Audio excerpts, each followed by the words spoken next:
the conversation often starts in Silicon Valley or ends in Europe with regulation. But today, something different is happening. The Middle East is no longer following the AI conversation, it's shaping it. From national strategies to sovereign data to large scale public sector transformation, the region is positioning itself as a serious global AI player. And to explore what this shift really means, not from headlines, but from a lived experience, I'm joined today by someone who sits at the intersection of technology, geopolitics, and a global perspective. Giorgio Torre, GCC and EU AI government advisor, welcome to Stories That Matter. Thank you. Thank you for having me out, Yasmine. It's a pleasure. Starting from where I sit and working closely with governments across the Middle East, I see something very intentional that's happening, and that's shaping the AI story globally from the region. AI here is not treated as an experiment, it's treated as infrastructure, as policy, as a long term national capabilities and investment. So I'd love to start with your perspective on this. From your global vantage point, how do you see the Middle East position evolving in the AI landscape today? That's a brilliant question, and I can summarize in three different components. So the first one is access to cheap energy, easy energy, meaning hydrocarbons, gas, LNG, oil, methane, and other forms. Number two, the availability of capital that can be promptly and easily deployed for internal and external investments. And number three, the willingness of leaderships who are averagely way more competent than European ones and at the same time treat their nations as startups. So those three factors create an equation of power that determines as an only potential outcome the success. So there is no other scenario in which the GCC and the broader Middle East, with all its immense human and natural resources, cannot thrive. And this is the reason why we are almost entering, we are the really beginning of the process in the new golden era of the Arab civilization. That goes all the way from the Middle East to Morocco. When I say Middle East, I include also the North Africa. So whether geographically or ethnically or linguistically can be considered part of it. For me, all that area will be benefiting of these factors. Thank you for that perspective. And do you think, or what do you think the world is still underestimating about this region? One of the, and I think is fading away, one of the cliches that still affects people from outside, talking about, for example, the GCC, which is where you and me live, is essentially once money will finish, once the oil will finish, there will be nothing left. Now, obviously, I'm happy that this cliche that was, I think, 3 years old, like 3 years ago was still there. 3, 4, 5. Maybe sometimes you still hear in some parts of the West, but it's essentially false because number one, the sovereign wealth funds have already started investing since 10, 15 years, looking at the future and all the value chains across not only AI, but also infrastructure, telecommunication space, automotive, tourism, governmental services, and so on. So the sovereign wealth funds, such as Abu Dhabi Investment Authority, Kuwait Investment Authority, Qatar Investment Authority, PIF, Public Investment Fund, Mumtalakat in Bahrain, Oman Investment Authority, and so on, they've all started investing into the future. This is one aspect. Now, the second aspect, where the West always underestimates, is that, and I always like to use this as an example, we all know Aramco as a company, right, in Saudi Arabia. Yeah. Aramco, everyone assumes it always was a Saudi company. It started as 100% American company. Like I go in a country, I create a company, and after 40, 50, or 60 years becomes a national company where I don't have ownership. Well, so Saudis had the strategic patience and the strategic depth to make that company, the huge giant, one of the largest for market capitalization, a national player. So if a country like Saudi was able to do that, what do you think is going to go with the future? They have patience, they have talent, they have desire, and the broader Middle East. And by the way, in a context, let's hope in a very scenario of huge stability, there is also the rise of the Levant as a new human power, as a human capital power, with all its talents that it exports, with all the natural resources that it can bring, and the tourist immense potential. So we can expect nice surprises from the Middle East very soon, inshallah. Nice. Yeah, I believe the human power is often underestimated in this region. Especially they're doing very well in the West world and the rest of the world. Now moving to what it truly feels different here from your perspective compared to Europe or US when we talk in the AI adoption context. What it feels different, I would say, let's categorize Europe. Okay, Europe regulates, over-regulates, and regulates a lot what does not even exist yet in Europe, and this kills competition, internal competition, kills industry, kills export, and creates a lot of talents, highly skilled people, probably the most skilled in the world, but not doing their business in Europe because it's essentially the worst place where to make business. So let's remove from the equation Europe, which obviously cannot be even a player, does not even qualify as a player. With regards to the US, we have a better, obviously, business environment, more friendly for businesses. It's still a place where you can make a lot of money, you can succeed, you can deliver an impact. There are taxes which are higher than the GCC, but still at a more acceptable level compared to Europe. There are regulations that are not too strict and do not choke off any economical opportunity. But at the same time, you still have the problem of energy. So if you're launching your own LLM or your big AI company, you still need to have access to a lot of energy. And that energy costs a lot in the West because the access to energy is very expensive.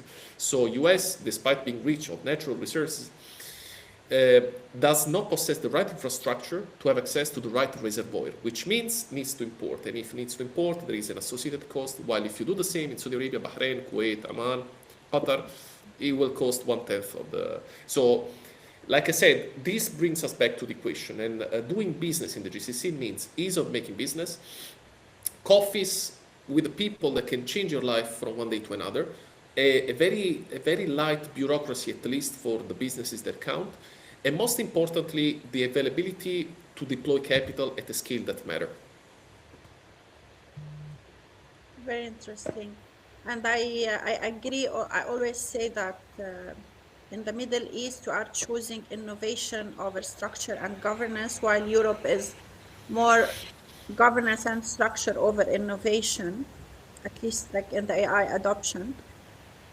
Now, also one thing I find striking in that is that AI in this region is not framed as digital transformation, but rather framed as national transformation. So what do you think the Middle Eastern governments are moving faster from vision to execution, specifically in the GCC? This is a very this is a question that would require a lot of time to go through. But let me put it in this way. One of the key successes of implementation is accountability over the KPIs. And we have national visions over that. We have Oman Vision 2040, Bahrain, I think 2030 or 2040.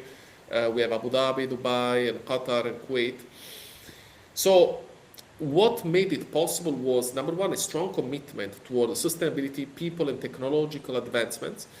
But most importantly, the mere fact of setting long-term visions. So let's remind ourselves that those visions, let's say Kuwait, I think Kuwait is Vision 2040, if I'm not mistaken. 2035.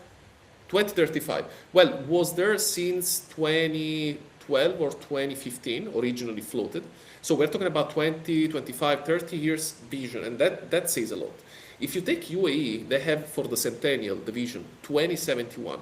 So they have 54 years vision. Now, something like this is not obviously in Europe. So Europe can learn a lot from the vision to the execution. That starts obviously with the leadership, but the actual executions is through the commitment and through the accountability toward the KPIs. And the leaderships are extremely, across all the GCC, are extremely intelligent in making that happen. Because they have on one side an eye over the macro type of objectives, on the other side, how to position themselves in the value chains that matter. And that is true across AI and across all the other critical technologies. Yeah, and we have the executive sponsorship in the GCC, like commitment to this vision to make it happen. Yeah. How important is sovereignty, data, cloud, and infrastructure in this acceleration? We know it's important in the GCC. From your perspective, how important it is and what their actions are they doing to make it happen? So again, here, when we talk about AI, we are obviously talking about a very large value chain. And just a number, also when we talk about AI sovereignty and cloud and data and infrastructure, we can say one thing. The most sovereign nation in the world, by far, is China, okay? It's the most sovereign nation in the world. You know how much it reaches in terms of percentage, in terms of share of the value chain that it can actually own? 65%.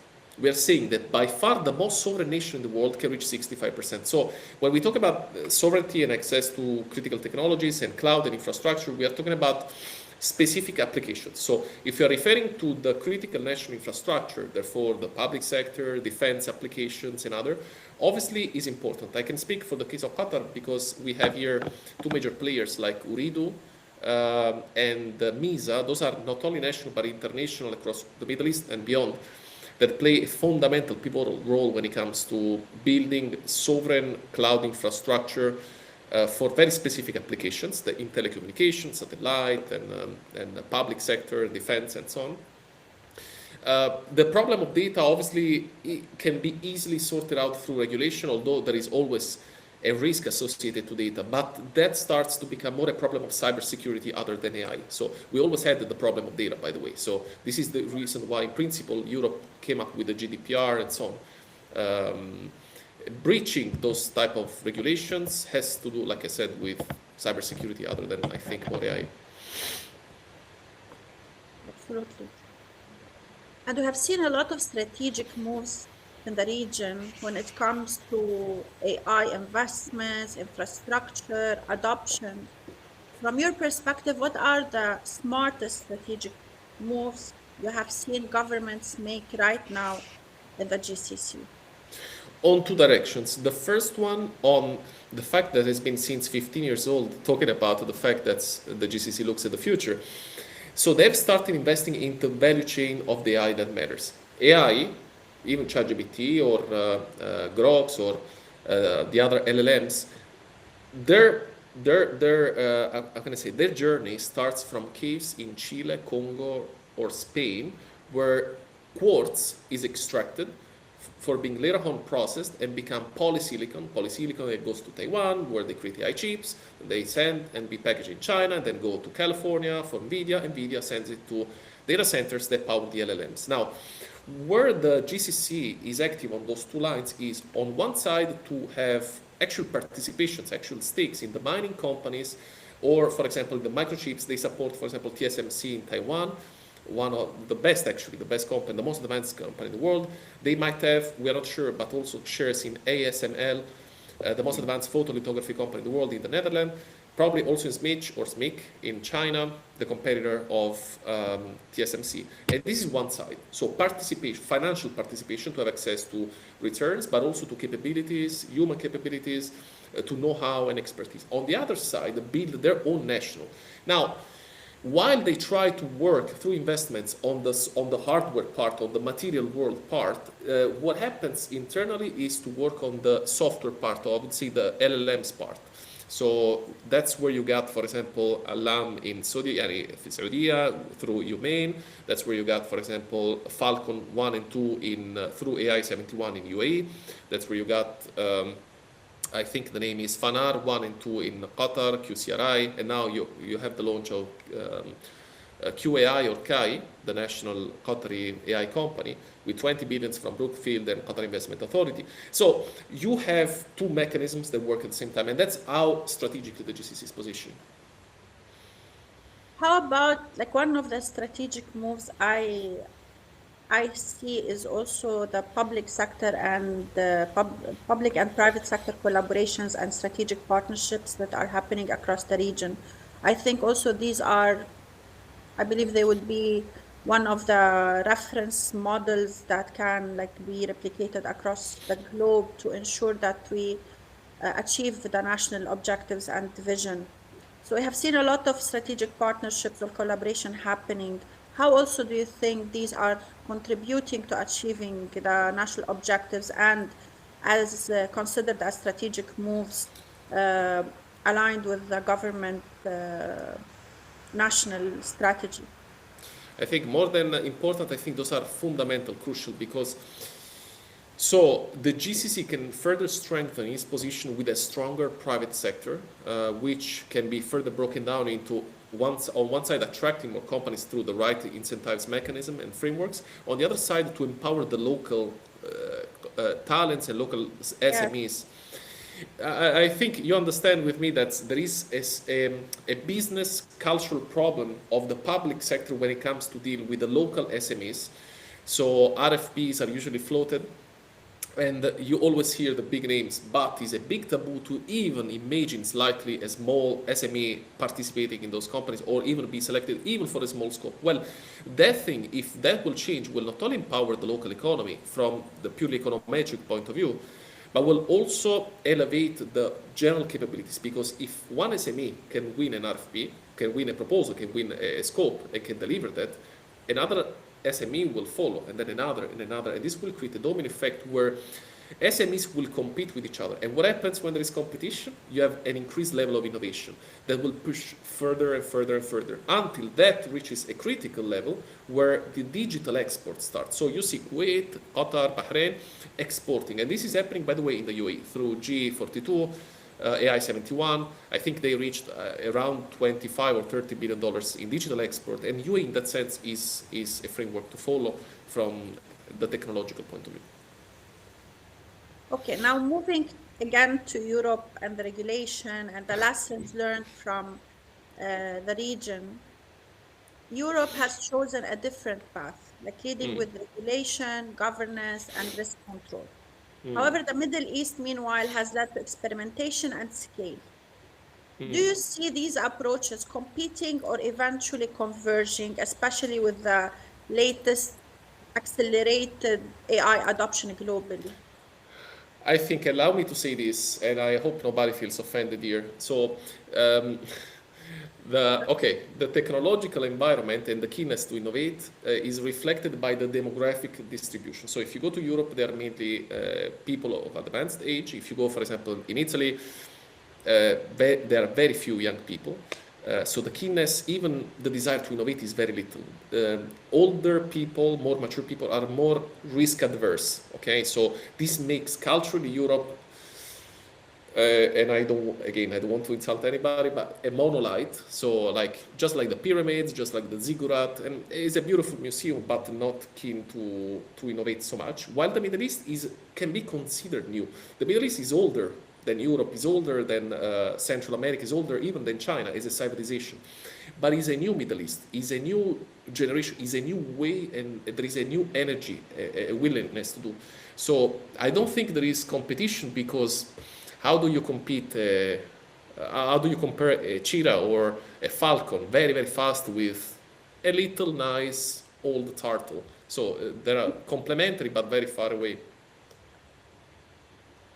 That's a new perspective I heard about Europe when it comes to age and relating these, like the regulation to the, so very interesting perspective. And for also again, what do you think Europe should learn from the Middle East experience, pace, and ambition? Uh, okay, so many things, but I would summarize them into, first of all, governance. The idea that someone that is smart rules a country, wakes up, and asks to undersecretaries, ministers, and executives to implement a vision that works, because that is how a startup works, and this is why decision making in a startup works. Try to do the same in a huge corporation, like a big bank or a big tech. It takes a lot of approvals and so on. Well, Europe is exactly like that corporation, where over complexity, over bureaucracy, over decision making, exaggeration over the so-called concept of democracy, that creates a situation where nothing is possible. So this is the first lesson I can learn. You can be an inclusive economical and political institution, meaning everyone has the right and the freedom and the possibility to contribute to the society at different levels and scales, without being trapped into this framework of bureaucracy. The second lesson that I would say is vision. Like, what is the place in history? Why the UAE has a 27, I think it's 2074 or 20, anyways, 2071 vision, so 54 years of vision. Why UAE has and Europe doesn't? Because there is no keenness to see itself in the history. So Europe has stopped to imagine itself as a part of history. It's just like a beautiful museum with some green here and there, and that's it. It's not an actor. Has stopped to believe itself as an actor. It's a conscious, I think. I don't know if conscious or unconscious, but the UAE, just like the GCC, Kuwait, Bahrain, Qatar, and I met most of the incredible talents in Bahrain, a very small countries. They have a willingness and a keenness to make their country great. You don't feel this sentiment in Europe. So it's also social cultural. That's another thing they can learn. And the rest is that if you decarbonize, it's a good thing. But if you decarbonize by chopping off all your industrial capabilities, is not a beautiful deleveraging. It's just simply going back to the Stone Age, and we go back to be Neanderthals. So I don't see a beautiful path in all of that. It's beautiful, I like walking in a park, but maybe there are other ways to create clean energy that can help to power your data centers, your LLMs, and fuel your innovation. Those are the three things that they can learn, I hope. Interesting. Now, on the other hand, what should the Middle East proactively learn from Europe and what they have done over the years to avoid friction also in the future? I would say learn from Europe what Europe hasn't been able to do so far, which means establish more common levels of frameworks of collaboration. And this goes beyond AI, so it can be space exploration, can be a common defense, a joint defense strategy, where instead of investing in foreign capabilities, you can build your own GCC or Middle Eastern capabilities. Imagine of as the GCC Iron Dome, like a protection of the skies, or can be a joint effort toward an AI, the largest AI, I would say, innovation hub or center of research, and a lot of effort can be done. So they can learn probably from Europe the first step of what Europe did, but Europe was not able to complete the second step, which is a final framework where you can put together all those countries. The GCC has the advantage of the cultural affinity. While it's impossible to put together an Italian, a German, a person from Norway, which have cultural and biological different, clearly biological and cultural differences, probably even religions, that is easier with the GCC. So a Saudi, Bahrain, an Omani, a Kuwaiti, a Qatari have much more in common compared to an Italian, a Spanish, and a German. So that's probably the advantage. I believe, especially now with the geopolitics situation, that's also very important to advance the collaboration happening across the GCC beyond what already is going on and the million projects that are, happening between the different countries. Now, AI conversations often focus on systems, models, compute, infrastructure, but that transformation always comes back to people. What kind of leadership does the AI era actually require? That's a very good question, Yasmine. So I think that's so a good AI leader, whether he's a country leader or is a general manager of a tech company, must be a person that is relatively young, but not too young. So must be, how can I say, mature enough to have a kind of leadership decision making, but at the same time young enough to experience how fast the world is going now. So there are countries where leaders with very advanced age cannot fully grasp the potential of AI and do not understand the full understanding of AI. You don't need to know how to code to understand AI, but we need to understand that AI as it is today is a stochastic model. LLMs, large language models, are essentially an application, if we can call it application to make it simple, where there are tokens as input, there is a training process, there is an inference, and obviously there is the utilization. The output of those algorithms is stochastic, meaning it's probabilistic. Essentially, the system analyzes the correlation between words, tokens, concepts within the broader concept and gives as an output the potentially most likely to be answer to what you're looking for based on your input. Now, it's obvious from that AI is not intelligent, it's not cognitive as we want to since we are moving toward the AGI era. But understanding that means understanding all the limitations and all the potential of AI. An AI leader must ensure that the potential is unlocked and the risks associated to that are mitigated, and must be also, I think, understanding the broader picture. We have many companies that do not put humans at the center of all of this. At the end of the day, just like any digital transformation, AI transformation fails 99% of the time, among the times that it fails, because of the people part. So you got people, process, and technologies, and the people part is the real pain point. Whether it's adoption, because they fear they might be replaced, or whether it's because they don't fully unlock that potential, or whether because there is no keenness to adopt it. And that's where your question is very, I think, very bright in identifying the AI leader as the crucial point, because although some decisions and some adoptions, some processes might be decentralized and bottom up, at the end of the day, a top-down approach within the AI organization is still represents the faster catalyst to any AI adoption on a national or company scale. And you mentioned like very important point. I think companies need to now, especially in the AI era, to have like the human-centric approach, but also in like the people in the AI adoption and the national transformation. When we are investing heavily in AI is super important, because they are the main element that either this is accelerated or either is stalled, to make the ROI of these investments that we are making across the region. Now, also focusing on people, and I have like talked lately about the skills that keep us relevant in the AI era. What skills will define relevance for professionals in the next 5 to 10 years from your perspective, with all these technological advancements and the acceleration of the innovation happening around us? And I like this question, Yasmine, because if we would have had this podcast, I would say 5 years ago, I would have told you, you remember what were the answers? The data analysis, cloud, the machine learning, deep learning. So today we call AI what was 5 years ago called the machine learning and deep learning, before ChatGPT, before the Gen AI wave, no? At the time we used to say that, and then Gen AI came with new copilots and generative AI use cases where essentially developers are basically almost replaced. Data engineers themselves, data engineers which were the wizards and still are today, but were the real geniuses behind all the data pipelines and all the architectures. Well, Azure, just to mention one name among many, or other cloud providers provide already those systems to design. It's very easy. It's almost no code. So, and I'm sure we're going to move toward more functional type of interfaces. So then the question is, what is the skill of the future? 20 years ago, probably our parents or our grandparents would have considered English language. We are not non-English speakers, right? Yeah. So we would have considered English as a subject matter, meaning as a competence, right? So we'll say, what do you do? I teach English.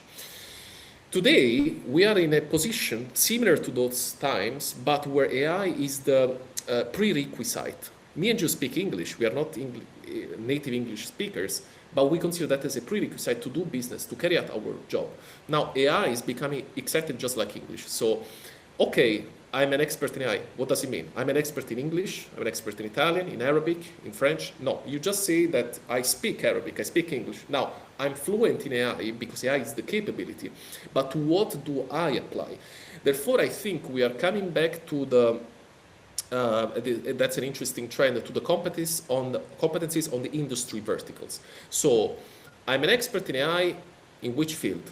In biotechnology, in space, for example. How do I apply the capabilities? I apply in video, for the communication of satellites in the very low Earth orbits, or I apply it for defense, or I apply it for telecommunication, or for, I don't know, real estate, whatever it might be. So the skills of the future is the skill where you are essentially very capable and you understand very, very deeply the industry that you are in, and not just generalist roles. So we are toward the end of the generalist role and toward more the vertical roles, where AI is assumed as a prerequisite. It's not just an AI profile. So each vertical will have its own AI, just like the LLMs, by the way. LLMs are vertically now developing. So that will be natural consequence, I believe. I love the comparison to the English. I think It makes everything relevant to anyone to understand how important it is to be AI literate these days. Now to the talent gap that we are seeing getting bigger globally, whether on AI, cybersecurity, and other important technologies. Where do you see the biggest talent gap emerging globally? So, well, if we refer to AI, I would say the talent gap is in the initial part of the value chain that goes from the end of the mining, the processing that brings to the polysilicon, all the way to the creation of the chips. We have a global shortage of very highly skilled people, and this is the reason why China is paying like millions to any engineer, sometimes scraped from the US, from OpenAI or any other big companies. But that's understandable because there is objectively a shortage of talents. We don't have a shortage of talents on the software part, on the surface layer, on the LLMs part, on data science and the developers part. On the contrary, we have an abundance of that. We do not have many on the chip design, for example, in the fabs, how to design a 2 nanometers gate for an AI chip, for a BJT, for a MOSFET. So I would say the electronics RF engineers, we have a shortage of that. That's for sure one part. In the mining as well. Mining has always been considered external like a boring sector to be in, but is becoming quite trendy lately. Yeah, true. I agree. And now also on the success of AI initiative, how does the organizational culture influence that? Because the success relies on the organization and the culture and the people. So from your perspective, how does the organizational culture influence the success of the AI initiatives? Once again, I think with the people at the center of any AI transformation, we must ensure that we follow the principle of business first. And so, if we follow that principle, we have that people are empowered by AI, are not limited, are not controlled by AI, and on the contrary, are facilitated in their daily task. If that all of the four happen, well, we have a measure that a culture is working and is leveraging AI to improve itself, to further elevate. There are many use cases that have been introduced. For example, there is this new AI-powered psychologist for employees, so where you can effectively conversate with the AI chatbot and effectively tells you where you can improve, how it can support you, and addresses you to the right routes, career routes to improve within your organization or to solve any issues, major or minor. And there are many other applications, but fundamentally culture here is made of leadership, is made of departmental organizations, but it is made essentially by the people that make it. And especially in the GCC, this process is top down. If at the top you don't have the right people, whatever happens in cascade, it's very hard to imagine would be good because of AI. AI is not a magic stick, it's just a trampoline. Yeah, I totally agree on that. Now, if we want to look forward in the future outlook, in 5 years, how will we know the Middle East has become a global AI powerhouse? How do we measure that? What are the KPIs that we can measure against so we can ensure are progressing to be a global AI powerhouse as an objective from the different countries in the region? That's a good question. I think two main, maybe more than two, but two I would love to imagine. I would like to see two main KPIs. The first one is the best talents in the world are coming to the GCC. And by the way, this process is already here, is already happening as we speak. We want to see it at a larger scale because that will finally decree exactly what you're saying. And the second part would be, I would love to imagine local GCC, Khaliji, or Middle Eastern, broader Middle Eastern, lead when it comes to scientific publications. So research and publications, that would be another interesting KPI. I think China is leading by far even more than the US now, but I would love to see the broader Middle East, if not as a third, as a second place. That would be a good measure. Obviously, for reasons of demography, China is has a tremendous amount of people. And now I think they are instituting new policies to make more children, mashallah. So that's quite positive for them. But definitely those two would be the two main KPIs. Okay, very interesting. And Like coming back also to the what we imagine the future will look like. From your perspective and based on your work in the region and what you have like been following across the different GCC projects and investments, what's one strategic mistake the region must avoid? Good question. So I think in this case, I think this is more an historical, if you allow me, geopolitical. So the Middle East is made of one group of people, very, very similar to each other in culture, tradition, biological as well, and rich of cultures, rich of traditions. The first example of agriculture, the first example of complex society, and allow me to say this in history without boring anybody, comes from Lebanon, your place. Most probably, if it wasn't for the agricultural revolution, we would not be using internet. We would not have any technology. So everything started from the Middle East. We would have to wait another 4,000 years in Europe to see the advent of the biggest technology ever invented by humans, which was agriculture. Agriculture enabled the creation of large-scale cities, complex systems, and empires. In fact, the first empires rose in the Middle East.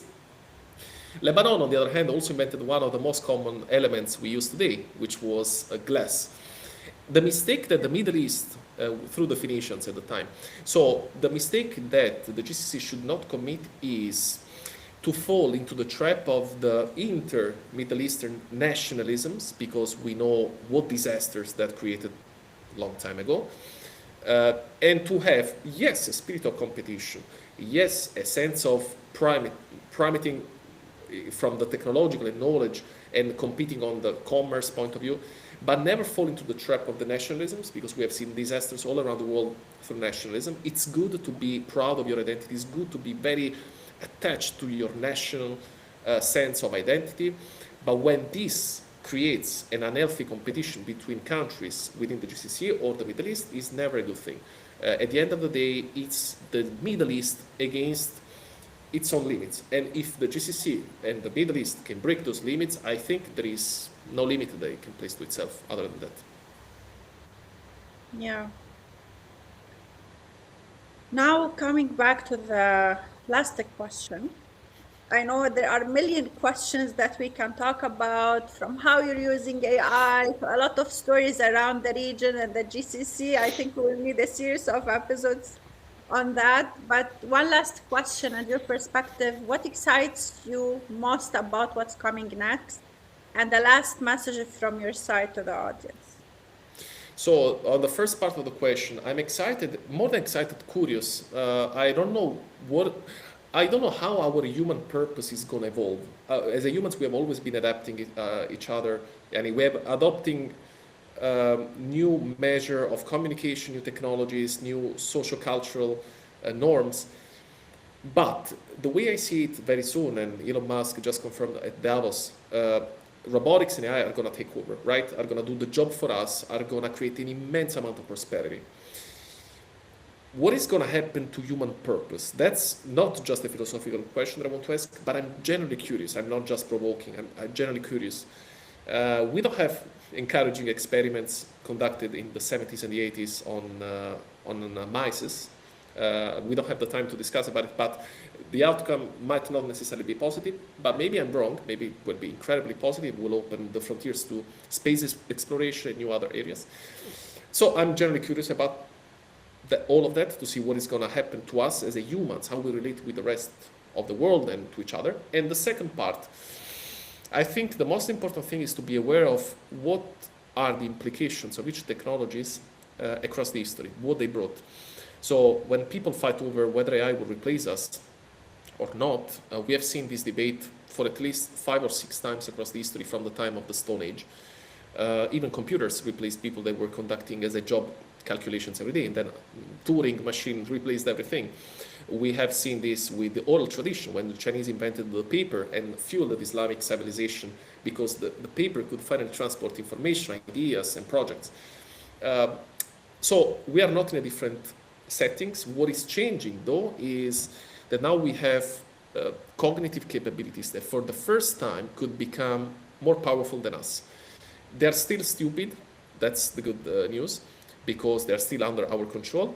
But my suggestion is to be extremely careful with the applications we use, the data we give to others, because we don't know who's gonna design what. So we are moving in a very dark room, and let's hope we don't hurt our toes. And one last message from your side. Do your own research on anything. Don't listen to me. Listen to me, but wait every word that I say. And just build a future where we can all be happy in whatever action you do. It doesn't matter how big or small, whether you're an executive or you're a simple employee in a small company. We can all impact each other's life in a positive way. At the end of the day, we all seek happiness, we all seek knowledge, we all look at the sky, and we question about our existence. We are all equal, religions, cultures. I don't say this ecumenically, but I say this because there is so much to learn from each other. And I would rather see we are spending money to go on Mars other than sending rockets to each other. Yeah, I agree on that. And thank you so much, Giorgio. Unless we are sending each other rockets for the delivery of pizza and food, that would be nice as well. Yeah, that would be definitely nice. So what I take from this conversation is that the AI race is no longer about who builds the best model. It's about who designs the ecosystems that will survive around them. Vision, governance, talent, and courage all moving together. Giorgio, I want to thank you so much for this rich conversation and controversial conversation. And to everyone watching, the future of AI will not be written by one geography. It will be shaped by those who understand when to move fast and when to move wisely. Thank you so much for everyone for watching. Thank you, Yasmine. Thank you. Bye-bye.